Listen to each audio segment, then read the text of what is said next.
Yo, it is Wednesday, troublemakers. Wednesday. And when Mark McCarthy says on social media that we replaced ESPN's first take for him with this show, I know we just got to bring the heat, man. That's a high bar. Dude, that is a high bar. He sent me that message and it was 10 o'clock at night and I was like, hit the floor. I was like, okay. We're going to post that up. We're going to post that up on our LinkedIn. But like, look, it is really cool to know that the energy that we're trying to bring this morning and the information is valuable to people's day.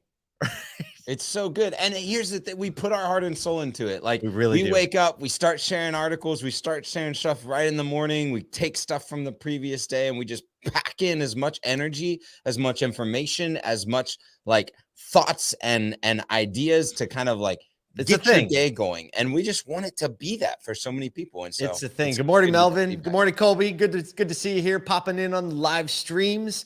I didn't get to talk about what we're talking about today, but today we're talking about the EV truck race. We're talking about retail spending and how it's kind of like little grinding to a halt there. Coinbase had a couple layoffs, right? Oof. And the last story is what I'm most excited to talk about for you, Kyle. The MLS is going to be on Apple. Y'all better just give me a whole nother. We're gonna end on that one. We're gonna end on that one because when we're curating the day shows, really we do try. There's a lot of like downer news to talk about these days.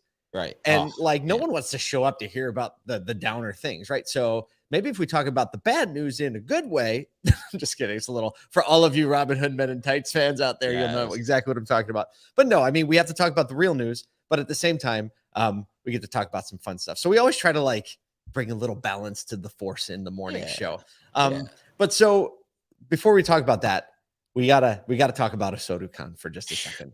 Because we can't talk about a who yet, but we locked a presenting sponsor yesterday, and we could Paul. Collaborator. Sorry, come on, man. Old habits, man. How many? We've had 178 sales calls where we told everyone that sponsors are now collaborators.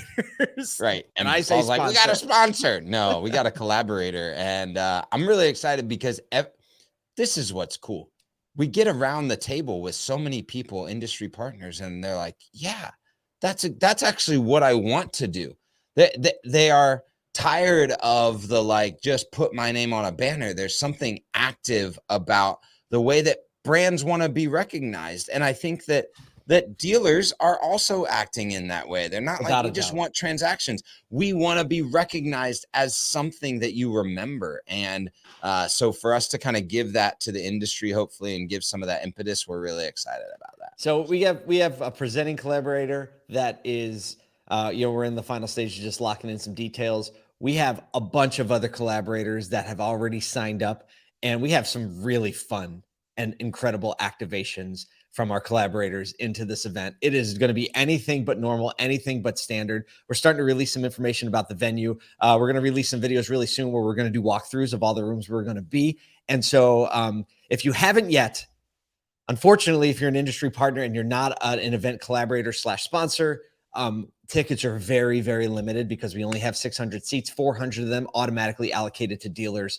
And so we have 50 industry partner tickets that are going to be available. The only ones that will be available are going to go to our pre-sign-up list, which already has a lot more than 50 people on it. So if you want to be in the running for one of the industry partner tickets and get a spot where you can buy a ticket as an industry partner, go to ASOTUcon.com and sign up on the pre-register list. And we said this yesterday, we'll say it again. If you have the POAP, if you know what that is, that was an NFT that we issued on our year-end extravaganza in December. We said we're going to have some utility into it. We know this is one of them. If you have the POAP and you're on that pre-sign-up list, you automatically are going to have the ability to buy a ticket. So there's a little bit of an insider thing that's going to happen. So go to ASOTUcon.com, sign up for the pre-register list. Even if you're a dealer, you'll be the first to know about everything that's coming out. And we have so much more to announce, and we're like 3 months away.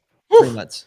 We realized that yesterday. We were on a call. We were like, less than 3 months. Let's go. All right, we got some news to get into. Talk about news. Let's get into it. So Cybertrucks, Paul. Tell us a little bit about. There's a whole bunch happening in the Cybertruck. Bro. So the Cybertruck was the first EV truck to be announced. If you remember, it feels like forever ago at this point. And it was like, look at this weird looking thing. Wow, that looks amazing. Oh, and actually, an EV truck would be able to tow this much, do this much, right? And then it kind of went into this big hiatus where it's just like, oh, it's delayed, COVID delayed. Now they're saying that they're expecting it in Q3 or Q4 of 2023. So it's not this year. You have more than a year to wait, which means that traditional OEMs, I know I hate calling them traditional OEMs, but you just know what we mean when we say it. We have all these other EV trucks that now have beat it or will beat it to the market, which provides a great opportunity for just EV truck makers, right? So we have the Ford Lightning, we have the EV Hummer that's rolling around. That thing's cheap too. Like I should buy 2 of those. I wonder how many Chevy Bolts the EV Hummer costs. A lot. The Rivian R1T, they're already out. And then coming soon, spring of 2023, the electric Silverado and the GMC Sierra. And then maybe the Cybertruck. So I think it's an interesting way. We never would have predicted this 24 months ago.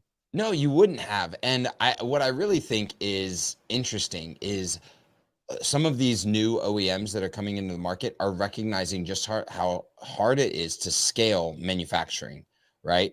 And do it, you think about the number and types of factories that GM or Ford have on hand to produce the 20 plus models that they currently have in their inventory, and the minimal level of retooling that it's going to take to go from ICE truck to EV truck, instead of like, oh, Tesla, we need to build a whole manufacturing process to get this vehicle out. Like, it's not like you can, well, granted, they did also say we're going to stamp the body out of one piece of that, that's a thing. Unobtainium. I don't know what you call it. Whatever, stainless steel.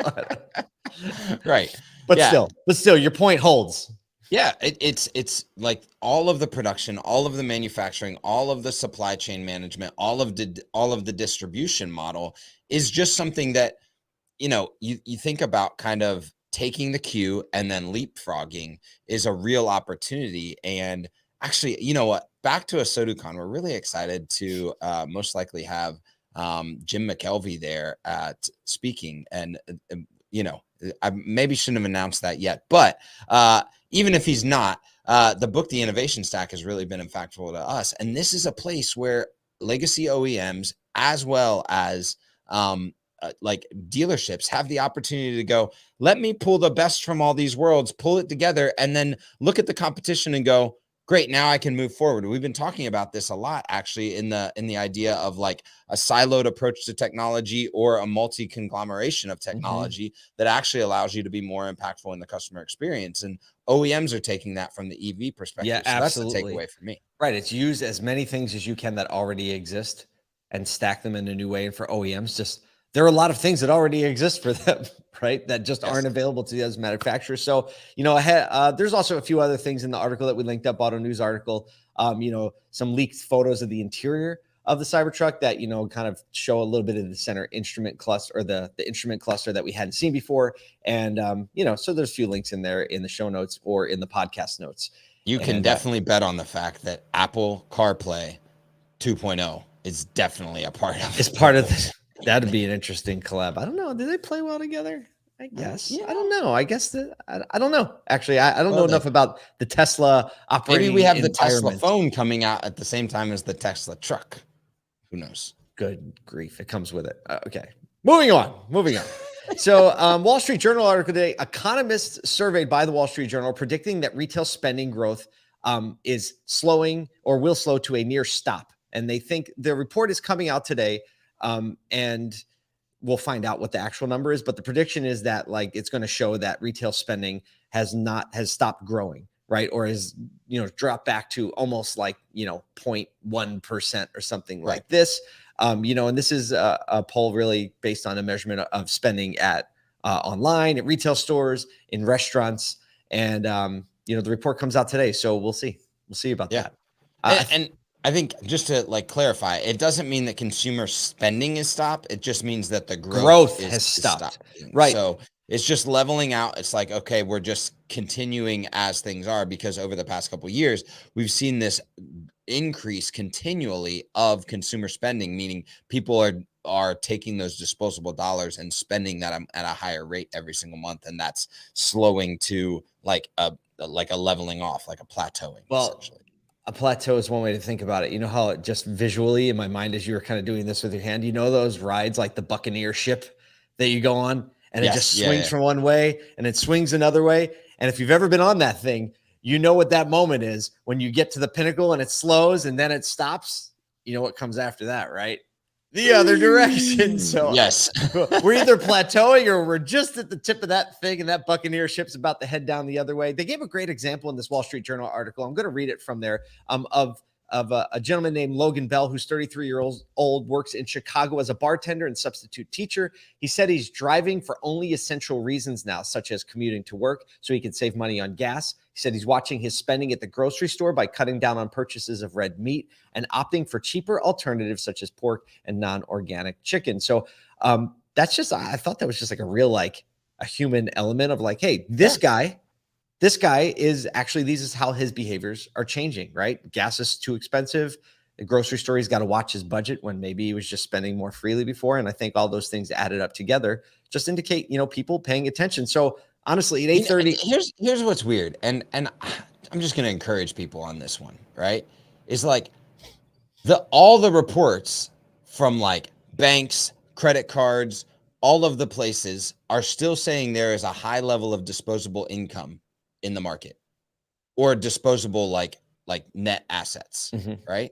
Yep. Yet we're seeing consumer spending. So at some level, we have the capacity as a culture to flip the script. And I know that our audience is like just this much of a culture, but like we can actually flip the script and just stop we're telling the story because we want you to be aware, but not fearful of this future. And I just think that there is a pullback, right? Because you see inflation and you see interest rates, but at the same time, there's still disposable assets that are in bank accounts. And so figuring out how to leverage that communication to make sure that you are encouraging spending within businesses is, I don't think, a bad thing.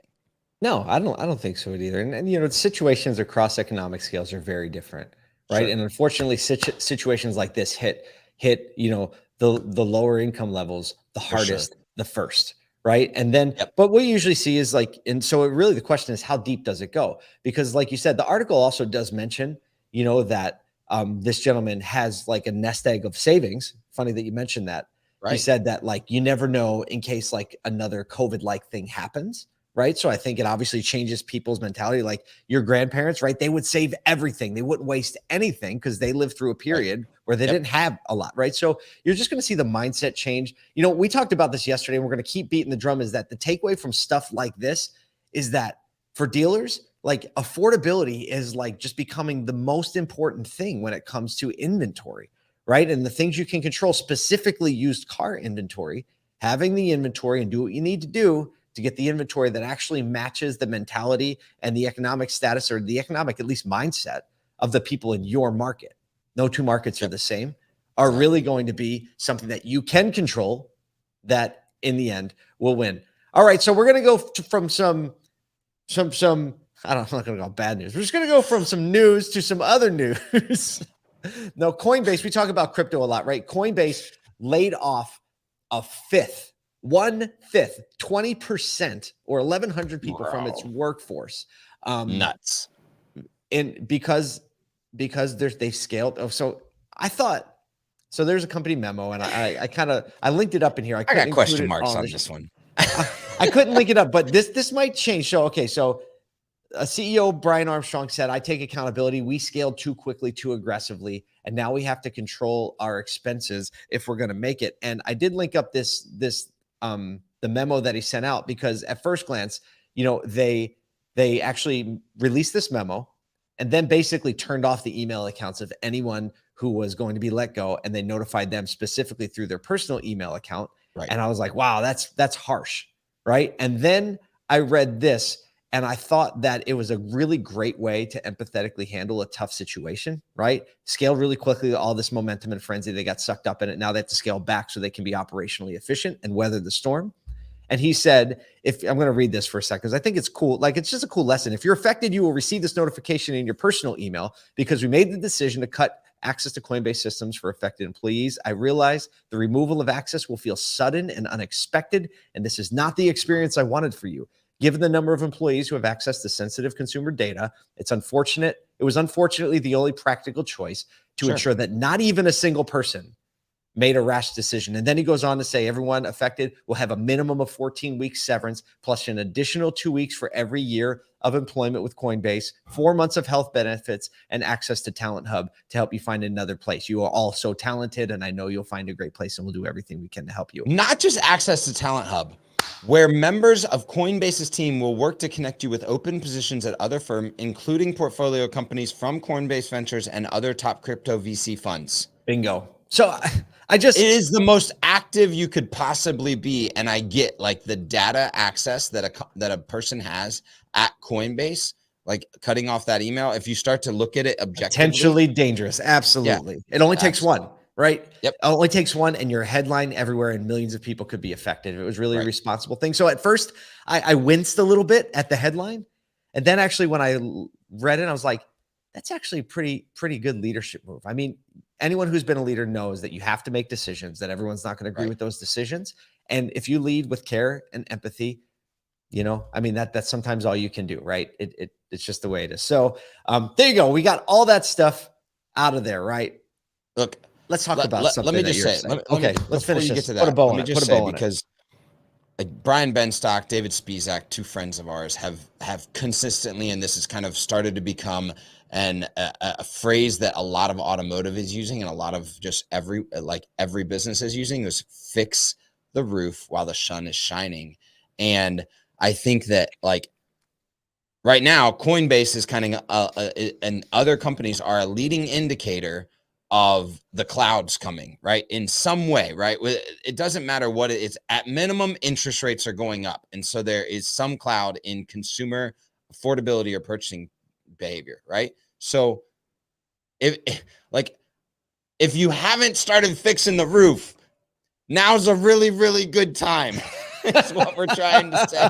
I think I just felt a drizzle. You know what it's like? Is it raining? I think I just felt outside. And then someone else is like, yeah, I felt one too, right?